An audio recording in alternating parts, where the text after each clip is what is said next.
Welcome to the Diamond Niner Fans Podcast. This is episode 12 for the week of May 6, 2018. I'm Nick, here with Kevin. What's up, Niner Nation? And as always, we are joined by producer Brad. Go! All right, a lot of stuff to talk to you guys about. Big week of Niner baseball. Another beautiful weekend on campus, Kevin. Lots of things going on, people all over the place. And, heck, Norm's Tavern opened up in the Haze. Yeah, great thing. We started in football this season and in this past fall at Norm's Tavern, where you can buy a beer at a Niner game. A little restricted area they fenced off at the football games. It's nice to drink a beer and watch the game, but they moved it over to the Haze for the final 2 weekends of the season.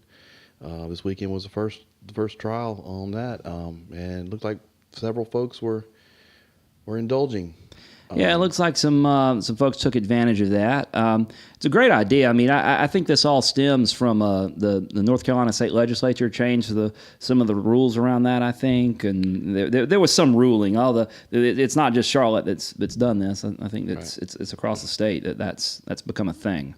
Yeah, I'm not sure all the laws and all that, but it's great. That's shocking. We're unaware of the law. The results are what I care about, and it's a great result. It's nice to be able to go to a ball game, enjoy a cold beer. They serve Cabarrus Brewing Company beer, and it's one of my personal favorites, being a Concord, Cabarrus County resident. I think what you're starting to see, whether it's the Norm's Tavern or just 100 little things that we're starting to see. Fan experience is starting to become like a thing. You know, we're the athletic department is definitely focusing on the product, if that's the right way to put it, and your fan satisfaction and stuff like that. It's definitely very important to your season ticket holders and to grow in your fan base. You know, you want to have a good product on the field at all times, but you want to make sure that your fans are that it's a fun place to come. Yeah, you want it to be, you want it to be a good place to come. Something you want to have fun. And pardon the pun, but I think baseball is a gold mine for stuff like this. You see it in minor league baseball, you see it in the summer league baseball stuff, around the CPL, all these promotions, all these beer gardens and stuff of that sort, bringing fans out to the game. In minor league baseball, most of the time the fans don't even really care about what's going on the field. They just want to get out and that social aspect and enjoy a cold one and a couple hot dogs, and then they're family friendly. And I think the Niners are definitely family friendly as far as pricing and your bang for your buck. Yeah, if you look at that, I mean, and not just the beer gardens, but you look at the Intimidators. I mean, we were out there on Saturday night after the Niners game. They've got kids area out there, with bouncy house and slides and the whole thing for kids. And then they opened up, what is it?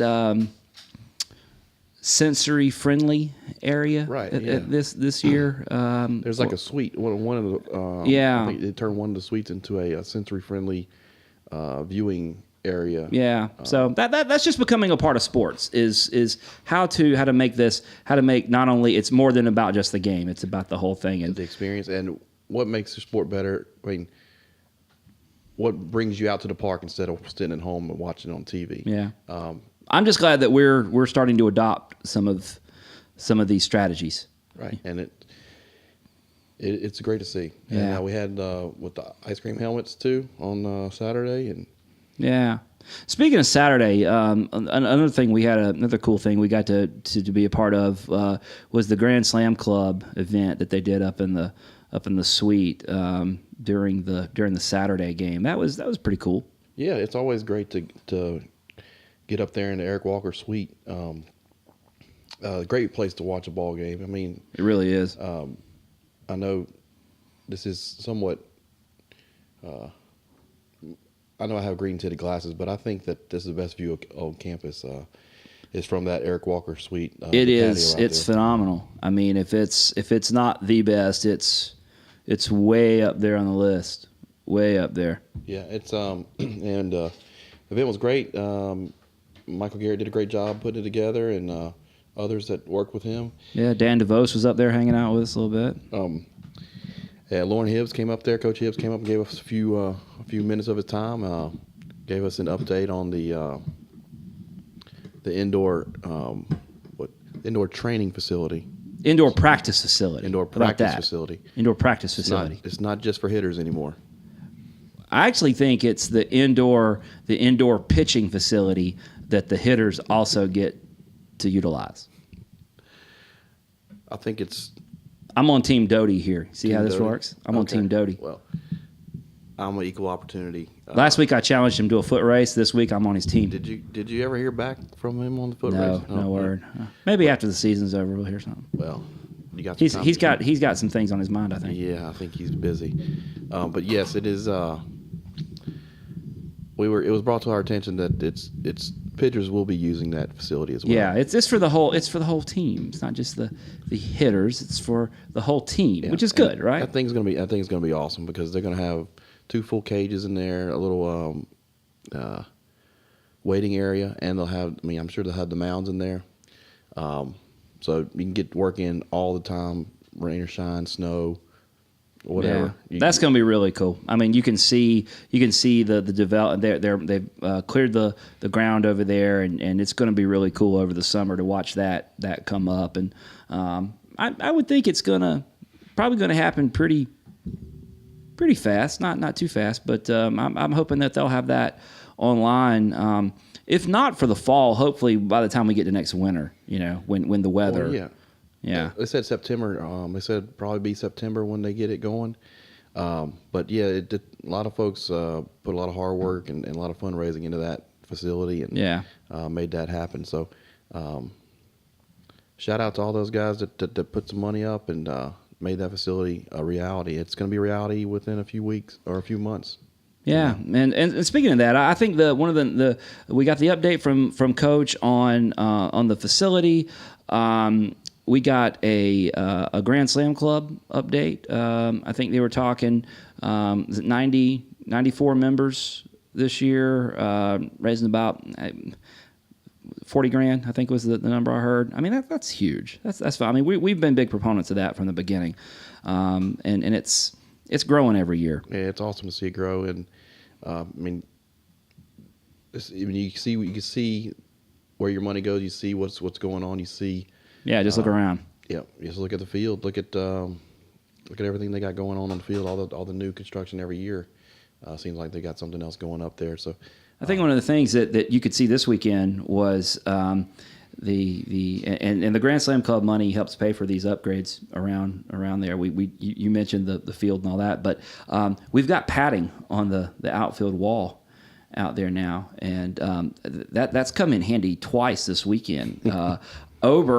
Ober tried to take the wall down, making a catch out in left field. And on Sunday, today, we're doing the Sunday night, Reese tried to take the center field. He hit the 390. pretty solid.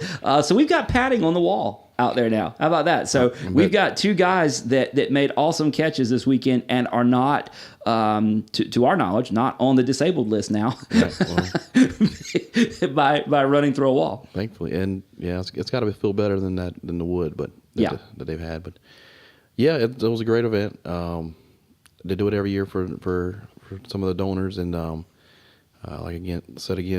shout out to Michael Garrett for getting that organized, and appreciate Lauren coming up and speaking to us. Good to see a lot of those folks that are in the Grand Slam Club, and even a couple folks came up to us and asked us about the podcast. So, well, that was yeah. Excuse me, I think I recognize your voices. Oh, geez, what did we say now? Yeah, well, it's always good to find out people are listening, and we're not related to them. Yeah, that's right, we're not. Well, I'll tell you what. Let's move into this week, Kevin. Big week of baseball. just quick recap. We go 3-1 on the week, which, by the way, I mean what are we since that April swoon that we had to kind of suffer through there, right? We were on a 6-game losing streak, and we were sitting here, and I think what we said at the show that on the end of that losing streak was that we had the roster that could come back from this losing streak. Not only could we break the streak, but we could get it going in the right direction. And since then, what are we, like 12-4? Yeah, we won 3 series. Mm-hmm. We won all our midweek games. Yeah. So that's what 6-9-3. Yeah, we're on a real tear since then, and then coming into this week. So with on Wednesday, which Wednesday was a pretty cool deal. Wednesday was Education Day. The game was at noon, and so there were I don't.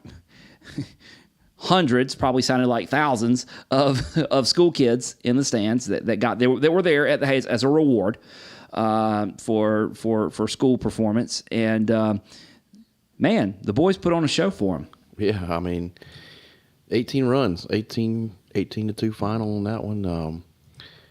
Off the bats got work, and we talked last week about how kind of we only scored in like 2 or 3 innings against Rice.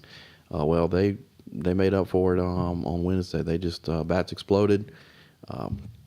Had good pitching. Obviously, we only gave up 2 runs, so it was a good all around effort. Great momentum building victory.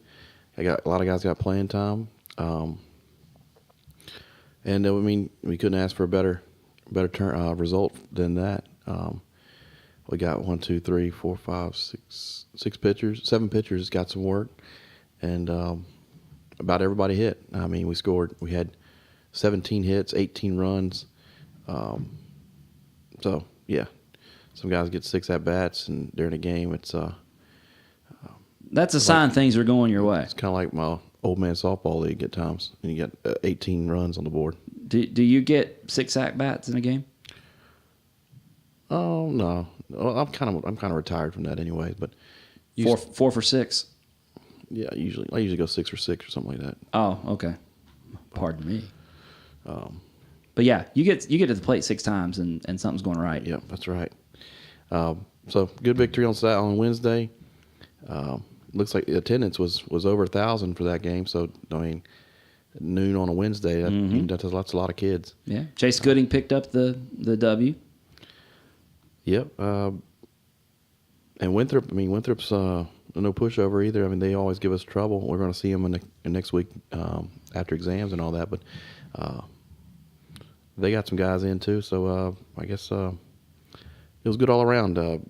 Good to see the bats working, and good to carry that momentum over to the weekend. Yeah.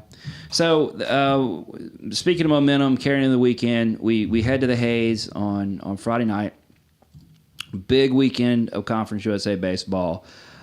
This was at least had the potential to be, and it did happen on a limited basis, sort of a separation weekend where this knot in the middle of the league had some potential to there were some dominoes that could fall and some things that could happen.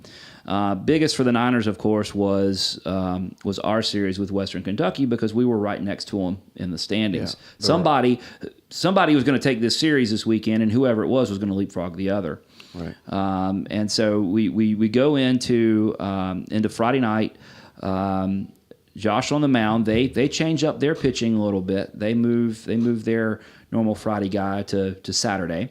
Yeah, I think the guy they threw out there, it was his first Conference USA weekend start. So they were mixing things up a little bit in their rotation. And I said he pitched pretty good for him. I know we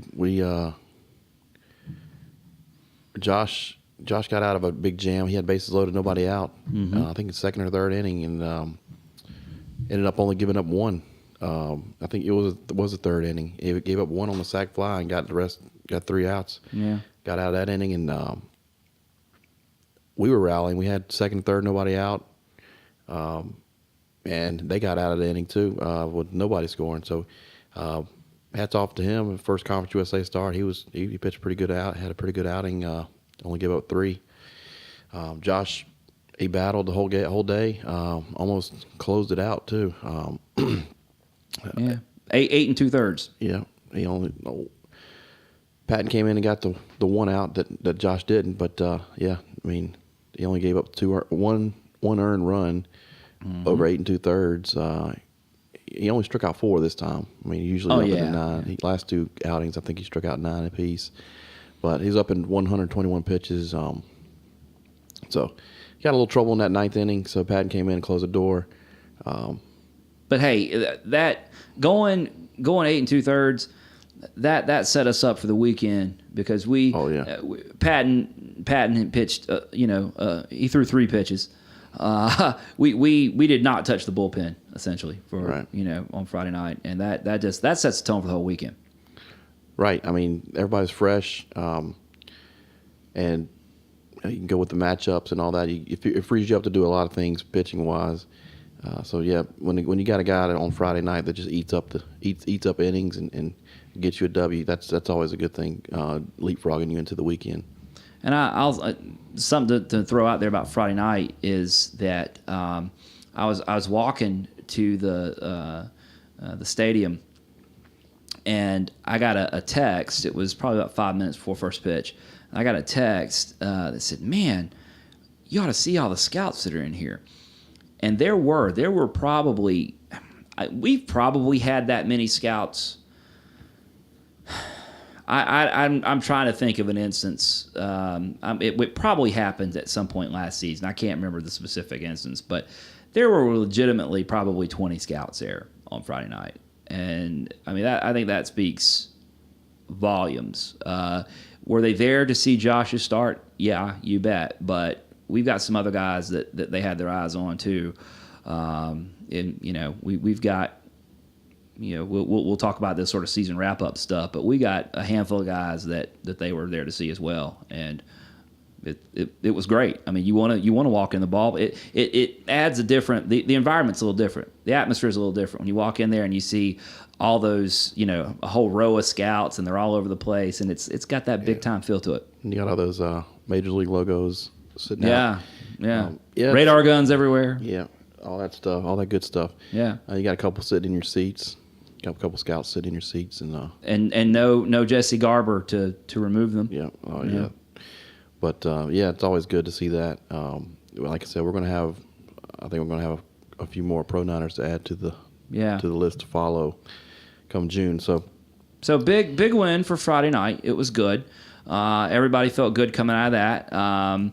You get that Friday night win, and you're kind of set up for things, and now you're rolling into Saturday with a lot of confidence. And we got the job done again.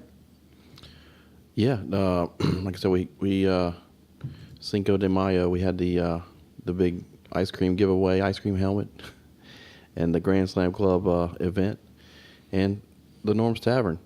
We had a lot going on, but it was kind of a nip and tuck type of game. We left some guys stranded in the early couple of innings. I think we left 5 on in the first 2 innings. But come third inning, we got a big 3 spot. Like you said, they put their Friday guy in on Thurston. They put him in on Saturday, and put him up against Brooks. And Brooks did the job. He got 5 strong innings, only allowed 1 earned run, 3 Ks. Threw almost 100 pitches. He did a great job. He's been second week in a row that Brooks has done what needed to be done. Right. Yeah. He didn't have anything to show for it last week, but he got the W on Saturday. His second W of the year, which is amazing to think about because he's had several good outings, but he only gave up 3 hits. I think their first hit came in like the fourth or fifth inning. Yeah. But yeah, the first hit was in 4th inning. I think it was that home run was the first hit. Another good outing from him. Offensively, we had a pretty even day. I guess we had Bullock had a ribby, Dom, Elwood, Jones, and Zach Smith all had ribbies. So ended up getting a 6-4 victory. We had to fight. We had to hold them off late, but Horky came in, Gooding came in, and Patton came close it out.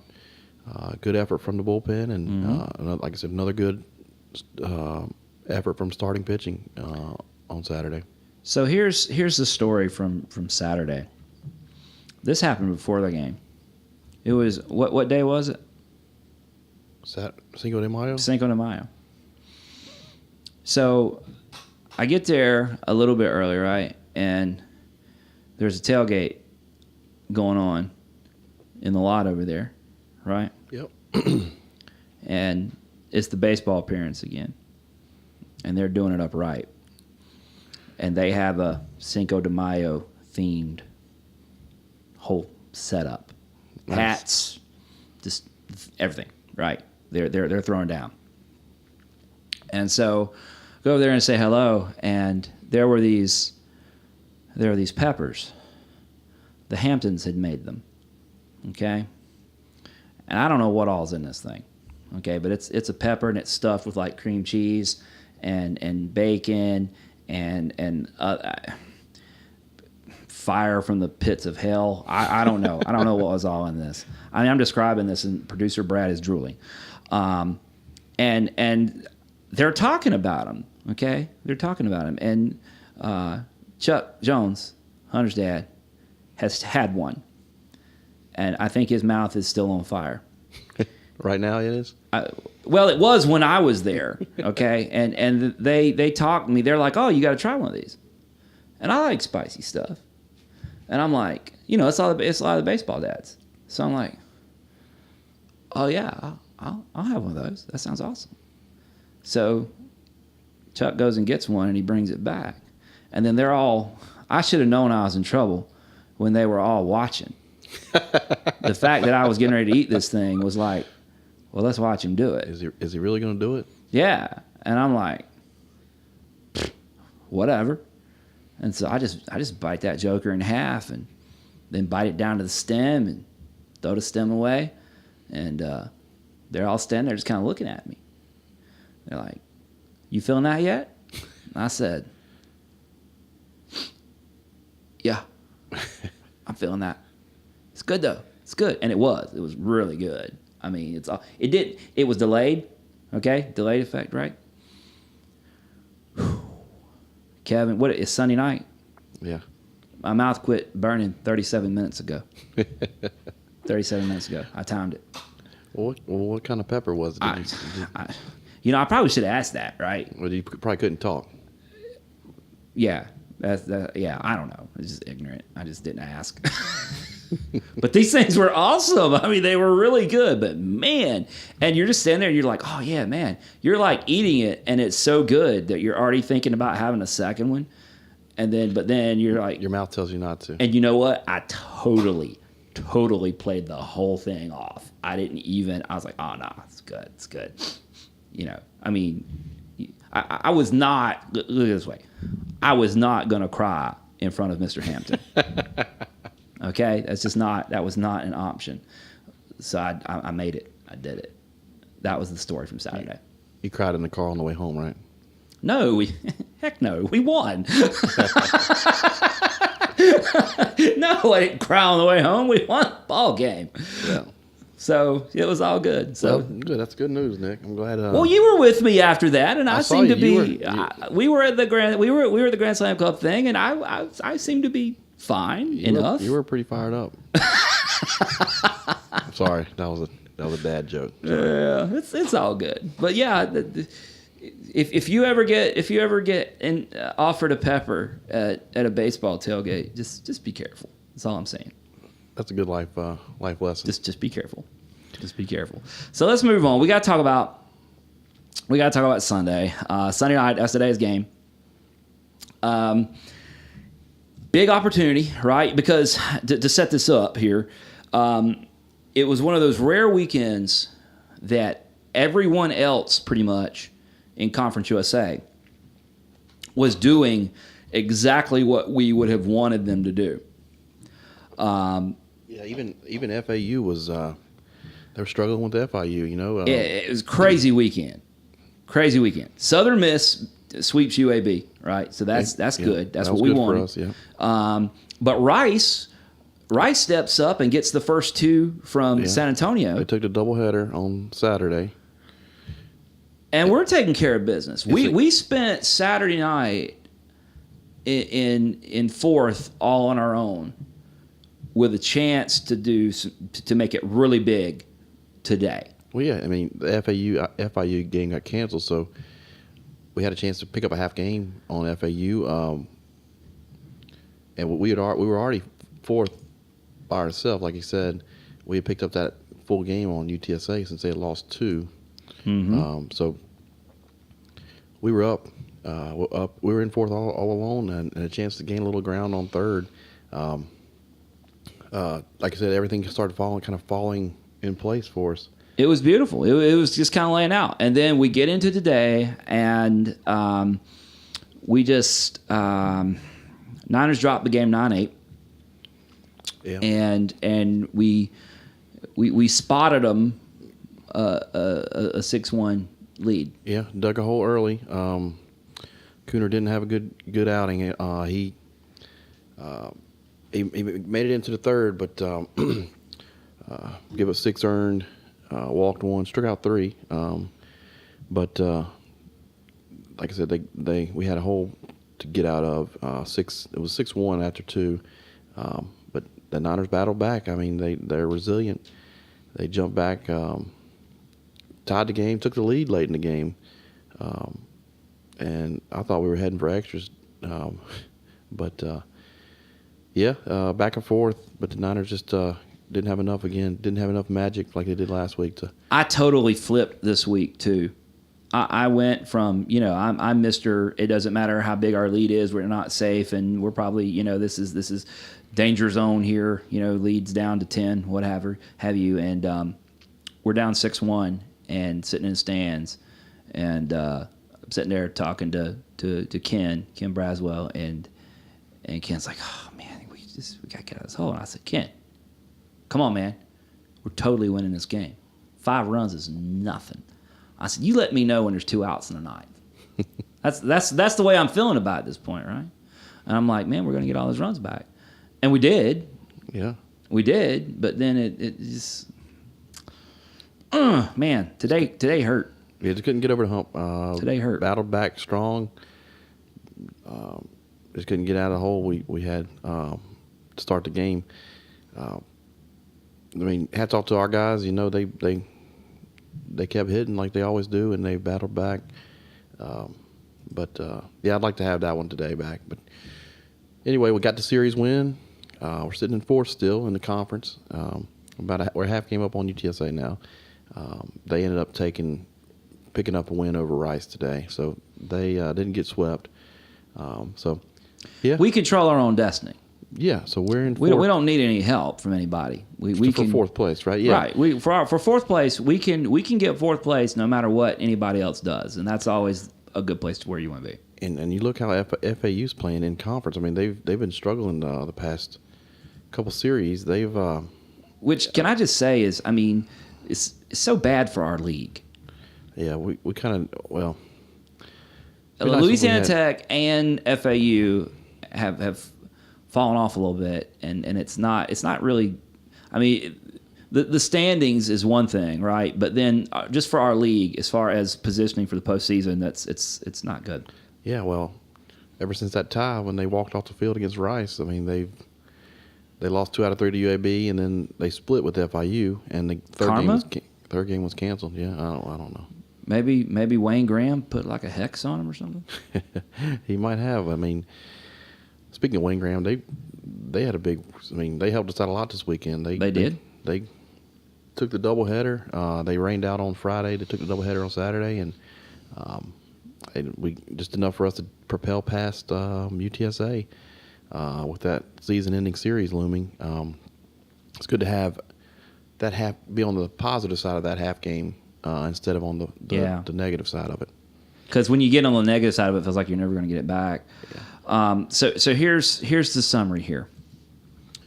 I counted. Since that Charleston Southern game, which is where we broke the 6-game losing streak, we're 12-4. 12-4 in the last 16 games. That's awesome. Okay, that's a good clip. This week, 3-1. all positive. And you could just watch the progression during the season. You know that the coaches are working with different guys. A guy's going through a rough patch at the plate, and you just know. I mean, that like Coach Robinson, that Bo's working with these guys every opportunity, trying to get them pointing in the right direction.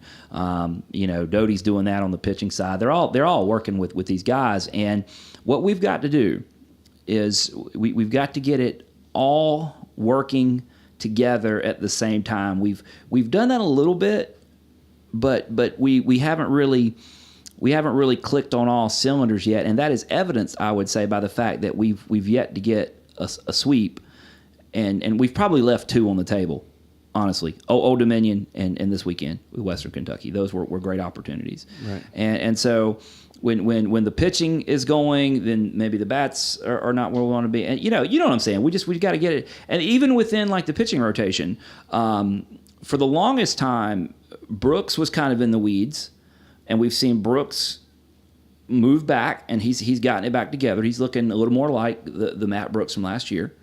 And while Brooks was in the weeds, Cooner was propping us up on Sunday.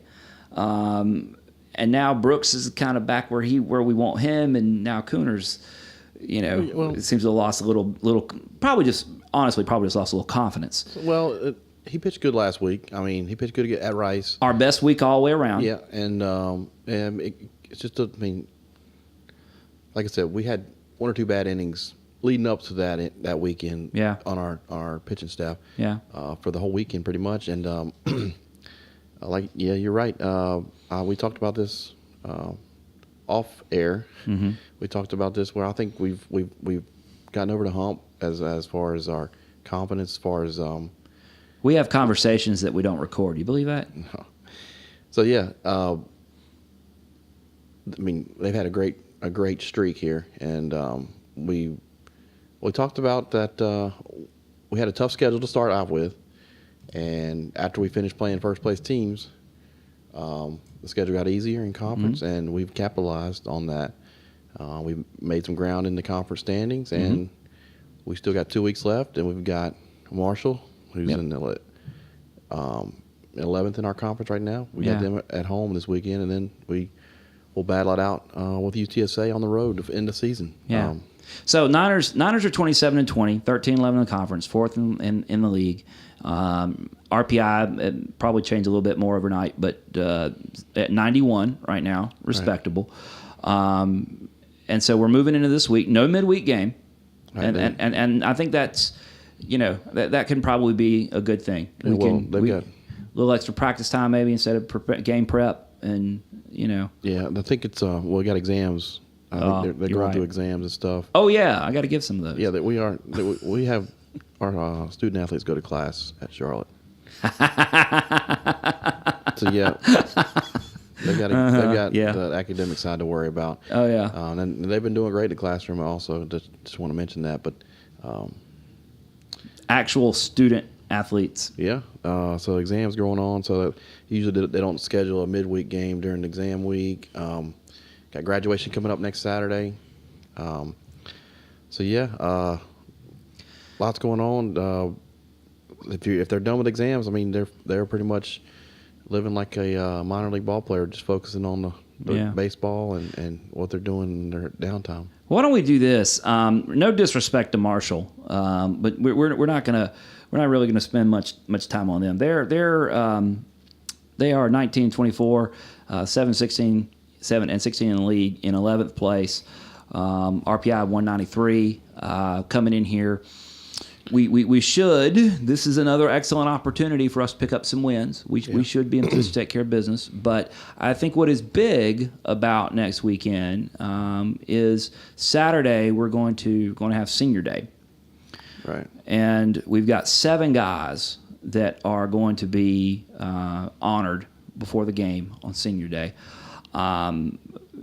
This would probably be a good opportunity for us to just spend a couple of minutes kind of talking about these guys, because these are some guys that have done a lot for our program and meant a lot to the program.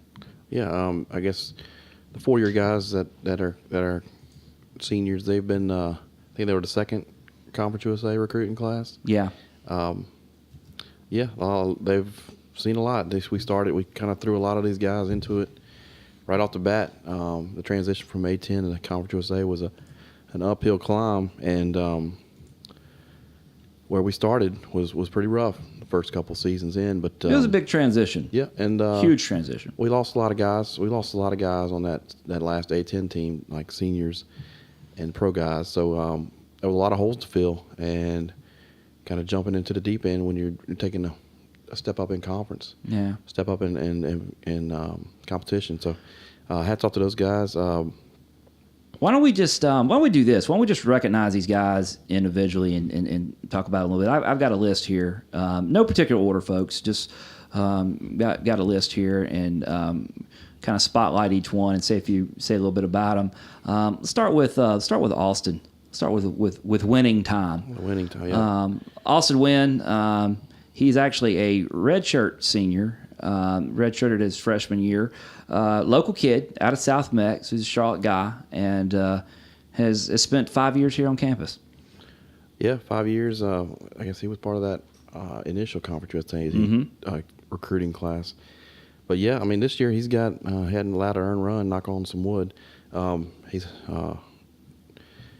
his sophomore season, he had his most appearances. He had 15 appearances, and this year he's only had 4. He's like I said, he's pitched 6 innings. Had some big innings a couple weeks ago in that 14-inning game against Wofford. Mm-hmm. But yeah, the athletic department recently had the what was it they called, the Normies? The Normies, the awards. The Normies. That they give out to all the different teams on campus, and they have different athletic department-wide awards. And Austin Wynn won the Male Unsung Hero Award. Mm-hmm. So the Normies were actually winning time. It was winning time at the Normies. It was. And you know what? That is the perfect award for him, I think. You want to talk about, I mean, and we've mentioned this before because some of these guys have gotten opportunities to get in some games lately. These guys, they make a huge commitment, and, you know, they may not be the guys that are getting all the starts and the playing time in the press, but they're working just as hard. They're putting in just as much time and just as much effort, and, I mean, you got to have them. You got to have them, yeah. and they're working just as hard, and you look at a guy here. I'm just taking a look at some of his stats here. I mean, you look at here, athletic directors list. You know, he's not only putting in his work at practice, getting the job done in the classroom, and these are the kind of people that you're glad they're going to be a part of your program going forward. Right. You know, we got to see a couple weekends ago these guys get recognized. We were talking about them coming back with their kids and stuff like that. You know, he's going to be one of those guys that we're going to be sitting there in a few years down the road going, oh man, hey look, there's Austin Wynn, right? And it's you know, I'm already looking forward to that. Yeah, he's got it done in the classroom and on the field. He's made 27 appearances in his career for the Niners. So yeah, he's 27 appearances, 27.2 innings pitched. Yeah, great guy, great family. His folks are awesome, and we just great to have them part of the program. Let's look here. Next I got on the list is Phil Perry. Feel the thrill, according to his Twitter handle, right? Yeah, is that right? Feel the thrill. Yeah, we got a guy from Concord, J.M. Robinson High School, transferred in from ECU after a year there. Been a big bullpen guy, a big part of the bullpen for his time here. Key righty out of the pen. Seems like the number 1 or 2 guy this year that we've gone to. He had a big appearance today. Yeah. Big appearance today. He a little over an inning pitched, no earned runs. Kind of shut the door so we could. Oh, he was throwing stuff today, man. Yeah, Looked good out there. Yeah, he's he started 2 games for us. Has got 4 saves on his career, 77 strikeouts. So he's got a lot of work. Pitched a lot of innings for the Niners. He's going to go over 100 innings pitched for this career. So he's been one of the top guys out of the pen his entire time here. Yeah, he's been kind of a go-to guy. Yeah, Go-to righty. Around 20-25 appearances each year. So yeah, quality guy out of the pen. Good veteran reliever this year.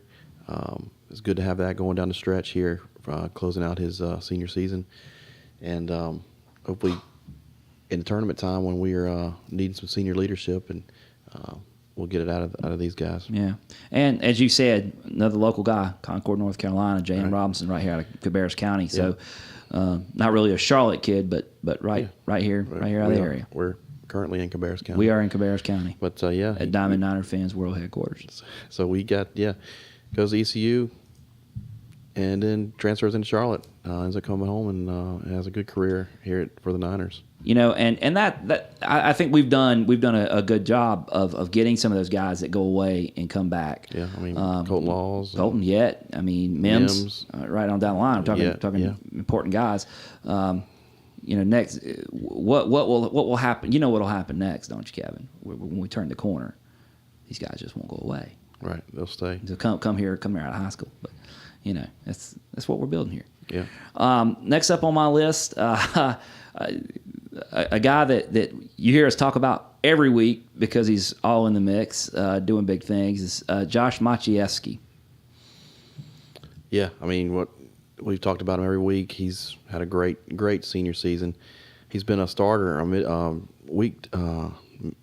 a weekend starter for us since he was a freshman. His freshman year, we threw him into the deep end. Yeah, we mentioned that second recruiting class and jumping into Conference USA. Well, he definitely got right in the mix. Had a great freshman year. He's got a couple Pitcher of the Weeks awards from Conference USA, and by far this season has been his best. He's had a great year. The left, you heard Lauren talk about it after game Friday night, about how hard he's worked since he came to campus, and he's really developed into a pro prospect. We're going to be following him starting this summer more than likely with that hashtag #ProNiner. Yeah. He's 7-2 this year. He's closing in on 20 wins for us all time as a starter. He's also got 3 saves. Last year when he kind of he hit a little rough spot last year, and he was in the pen. He put him on the back end, and he came up big for us then too. Got 3 saves for us, and he went into the off season, worked hard. He started the season as our Saturday guy. Then he bumped into the Friday night, and he hadn't looked back since. So, and that says, I mean, I think we've mentioned that on a previous episode, but you know that says a lot about his work ethic, his character, and what the guy's made out of. If you're, this has got to be factored in to when scouts are making evaluations. The rough patch he went through last year, the way the season ended, and he's bounced back. He's come back better than ever, and just been awesome. Yeah, he's ended the season on ended his career with his best season, and hopefully he's got a few more good starts left in him in a Niner uniform. And we need him. Yeah, we definitely need him. Another North Carolina kid from Morrisville, so up near Raleigh. So that's not really, we call that a local product, but that's regional. Carolina, so that's North Carolina. So in-state tuition, right? Yeah, that's right. In-state tuition. The really, I mean, I hate to see him go because of how the hole he's going to leave in the rotation. But I'm really, I just recently finally learned how to spell Maciejewski, and now he's going to be gone. Oh. And you know what I'm working on now, don't you? Yeah, Skopinski. I got to learn to spell Kopinski. I know there's two Z's in it. Yeah, well, we've got time. We'll get that worked out. Well, he's only a freshman, so by the time he's a senior, I'll have gotten that one too. So we're working on that. Let's see here. Next on the list, and all the things we could say about Jonah Patton. Yeah, fiery guy. He's we got him. He was a highly talented recruit. Got recruited. Went to Arkansas out of high school from Indiana. Mm-hmm. He was one of the top prospects out of Indiana. Ended up at Charlotte for the past 2 seasons. He was went from Arkansas to Crowder College. Came here and he worked as a closer. He's been a closer. Started out as a closer. He ended up last year. He was pushed into the starting rotation. We had a couple injuries and had some great starts for us down the stretch last year when we made our run. When we were fighting for that conference spot, the top 3 spot in the conference, and he started for us and did a great job. He had a great start in the Conference USA tournament too. I think he just ran out a little gas in that season, but started this season as a starter. I felt he might be more comfortable as a bullpen guy, and he has been lights out for the last month or two.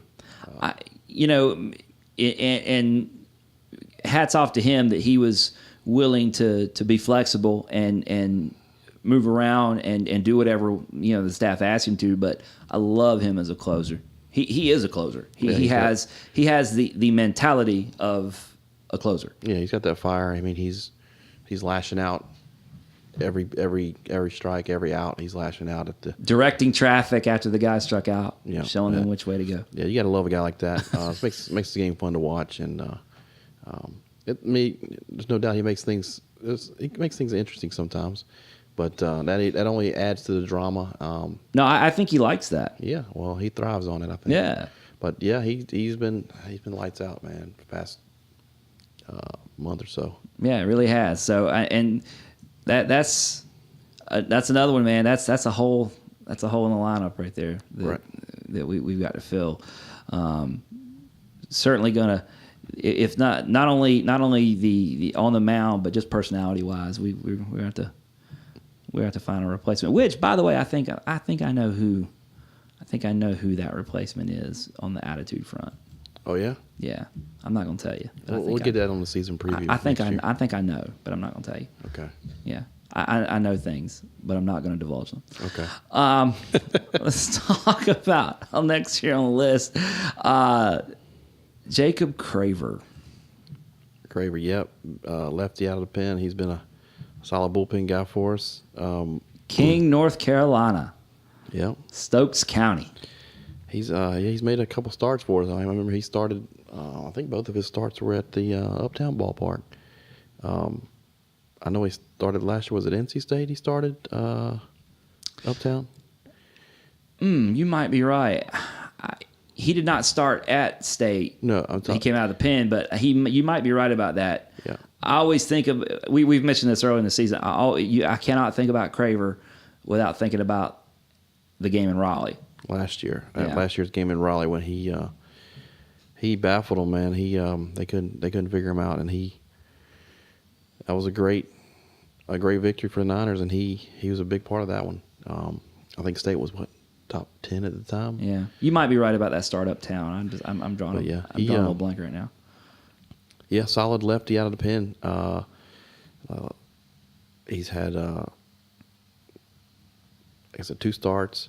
He's got 58 appearances for us. He's averaging about 15 to 20 appearances per season. Nothing to sneeze at. Yeah, and he's solid lefty.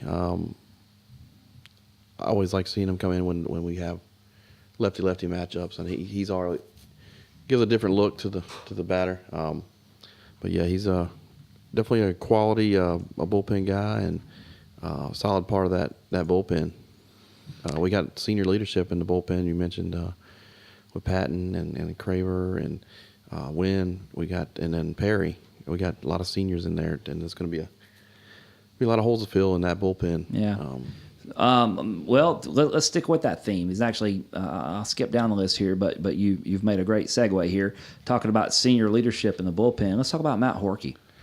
Yeah, Horkey. He's that first lefty you go to in the pen this year, and he's been a starter for us at some points during his career. He was a midweek starter for for a couple seasons.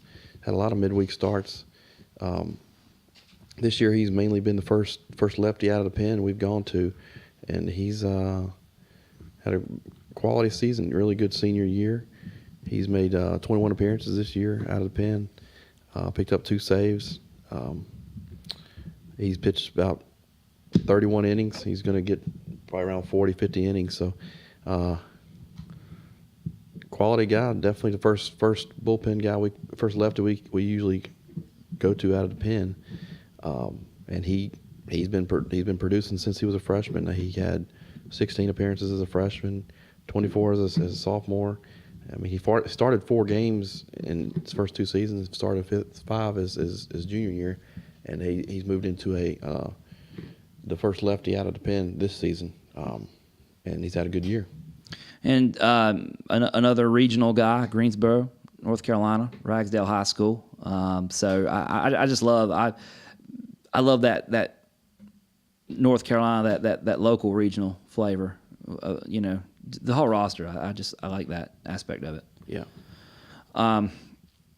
But yeah, he's made some key starts for us, midweek games and stuff like that, and over his career here. And really, like you say, if we're going to do what we are planning on doing and hoping to do in Biloxi, we're going to need all these guys. But Horky's certainly a big part of that plan. Yeah, we got the senior leadership in the bullpen, and yeah, it's great to have that. Well, let's go back to talk about sort of our last guy here that's actually not a pitcher, but 4-year starter, shortstop, Hunter Jones. Yep. Part of that second Conference USA class. He was. He and Netzer were they were the mainstays there. Yeah. Up the middle, the infield. Yeah, I mean, started 35 games as a freshman. And he started ever since. He's been our starting shortstop for 4 years. So I don't think we've had another starting shortstop since 2015. We haven't. It's his defense has been solid. I mean, solid defensively for 4 straight years. And then he's the past 2 seasons his bat has really been hot and been very productive at the plate. Especially last year. Last year he was down the stretch. He was on fire down the stretch. He was a big part of that run that we made into the tournament and then advancing in the tournament. So definitely going to miss him up the middle, miss his bat in the lineup next season. Very solid defensively, and like I said, you can't take that for granted, man. I mean, no, I mean, and he, as a freshman shortstop, that was a lot to bite off as straight out of high school. But I don't think anybody's worked any harder. I mean, he has been on it in the weight room. He's put in his time there. His defense, like you said, and I know he gets a little frustrated sometimes with the offensive production. He wants to do more, like everybody does, right? But he's really wants to produce more than he has at times. But high effort guy. Yeah, one more thing about Hunter, he battled some injuries. He had a broken hand last year, and he played through that. That's a great point. I know he had a flu at one point last season, and he's had some things to deal with, and he's battled through, and then he's been like Mr. Consistency. He doesn't miss a game. He's like the Cal Ripken of our. Is it still doing it? I'm sorry. Is it still doing it? I mean, it's leaning. It's all right. Well. What? I don't understand what's going on here.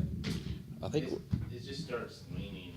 We've got it squeezed in there, man. Look at the table. I see that.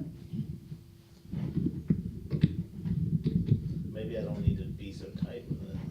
Let's try it on a little over here.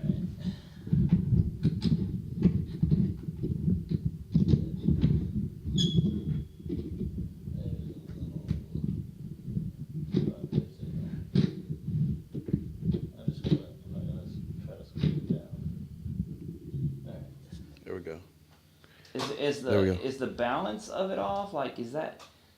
I Is don't it know. leaning out? Well, I don't know. I think Well, maybe if it sat here, did it sit here? Warping. Did it sit here all week, or did it? No, it comes over here. Oh, okay. Well, I don't know. I might just pinch it down too hard. That might be the whole thing. Okay. All right, just jump off from point I want to make about Hunter. Me? Well, yeah, we never stopped. It's been recording this whole time. He's been our shortstop for 4 years. And he battled through injuries, and Yeah. Wait a second and then do it. okay. Yeah, you just Start with the, a point I want to make about Hunter. Okay. Another point I'd like to make about Hunter is he's battled through some injuries. Last year he had I think he broken hand. He was battling through that season, last season. He had surgery in the off season, right? Yeah, he missed all summer ball. But had the flu at some point, and he had some other issues he's been dealing with. But he's been consistent, never missed a start, I don't think, and he's been there for 40-some games a year. Yeah. Another high effort. Just high effort, hard worker, and of course, again, yeah, all these guys, they're leaving holes in the lineup they'll have to fill. With Hunter, his graduation is going to leave a little hole in the stands as well.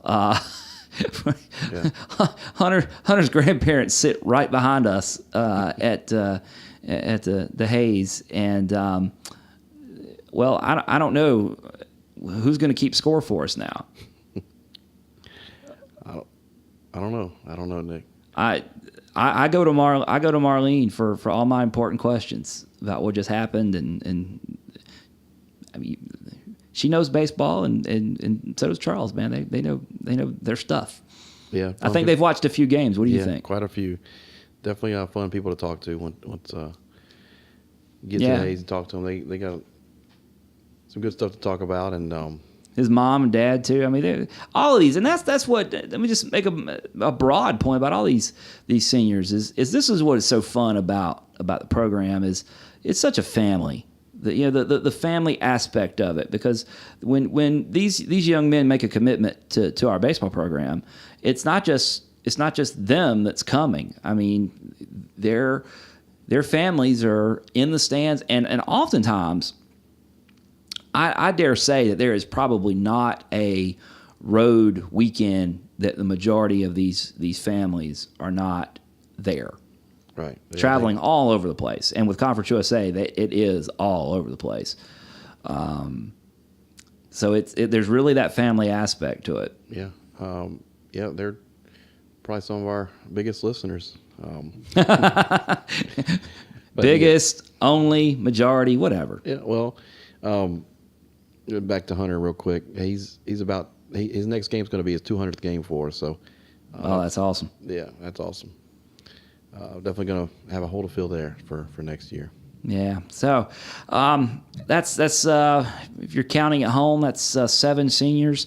If you can get out to the Hayes on Saturday, definitely do that, because these guys try to get in the stadium early. Come out, get in the stadium early, and be there to show these guys some appreciation, because they certainly deserve it for all they've done. Yep, they've been through it, and they've taken us to where we are now.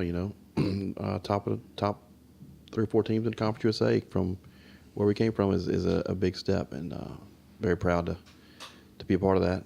For these guys to be a part of that. Yeah. Well, we're gonna start closing out here, but I know we've got a few Pro Niner updates to pass along, including we finally have some news on Colton. Yeah, Colton Laws actually last week when we were recording. Got his first start. Got called up to Lansing Lugnuts, A affiliate. Great name.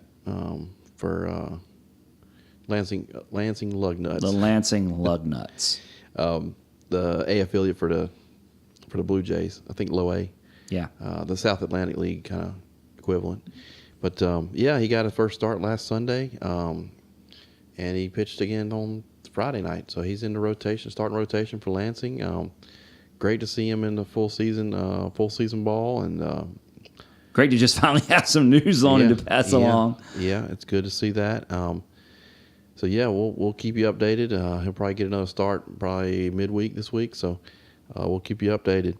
Another big thing this week was Zach Jarrett. He got named the Orioles minor league hitter of the month for April, which is big time news.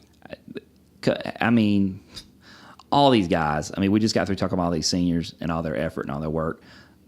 These guys. I mean, Zach, talking about an effort guy and somebody that's put in the work, and I'm just so happy that it's paying off for him. I mean, he's doing so well. It's so great. Yeah, and we did mention the normies earlier, but he was named the MVP last week at the athletic department function.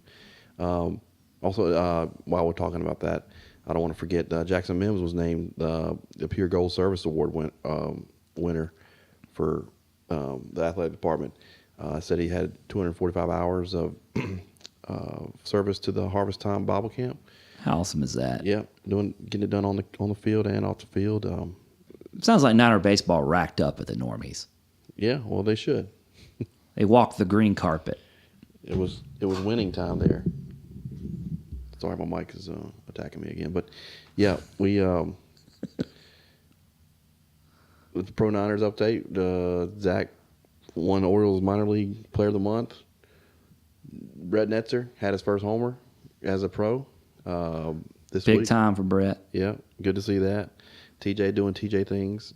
Niners doing Niner things. Yeah, we're all up, man. It's all these guys. They're getting the job done. It's really cool to see, and man, can't wait to put some more guys in there in another month. Yeah, June draft is coming up. It's kind of bittersweet, bittersweet because you like to see these guys succeed in pro ball and get drafted and all that, but you hate to lose them, Yeah, it gives us more to watch over the summer, though. Yeah, selfishly, yeah. Yeah, so upside downside, right? And one more hole for the coaching staff to fill, And they are. I'll mention this. We won't go into it. We're on our way out the door here, but it's that time of year where we've had some of our incoming guys start to accumulate some hardware as well.